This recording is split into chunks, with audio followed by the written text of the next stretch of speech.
اسی حوالے سے مزید تفصیلات جانتے ہیں اپنے نمائندہ ضمیر حسین ضمیر سے۔ ضمیر بتائیے گا، احتساب عدالت میں سابق وزیر خزانہ اسحاق ڈار کی سماعت ملتوی کر دی گئی ہے، تفصیلات سے آگاہ کیجیے گا۔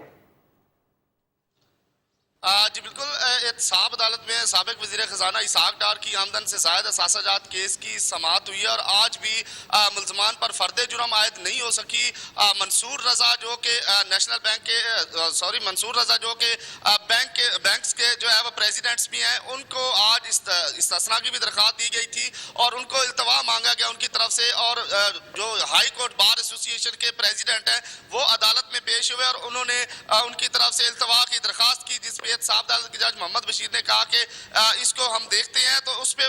بدتمیزی کی گئی جج کے ساتھ اور کہا گیا کہ میں ملزم کو بھی لے کے جا رہا ہوں اور خود بھی جا رہا ہوں، کیا آپ مجھے گولی مار دیں گے؟ تو اس طرح کی جو ہے وہ عدالت کے اندر ریمارکس سامنے آئے۔ اس کے بعد جو ہائی کورٹ کے وکیل بار کے جو صدر ہیں وہ اور سعید رضا کو لے کر باہر چلے گئے اور اب ان کو شوکاز نوٹس جاری کر دیا گیا اور اب اس کیس کی سماعت جو ہے وہ 5 اپریل تک ملتوی کر دی گئی ہے اور منصور رضا کو کے وارنٹ گرفتاری بھی جاری کر دیے گئے ہیں۔ جی بہت شکریہ ضمیر حسین ضمیر، آپ ہمیں تفصیلات سے آگاہ کر رہے تھے۔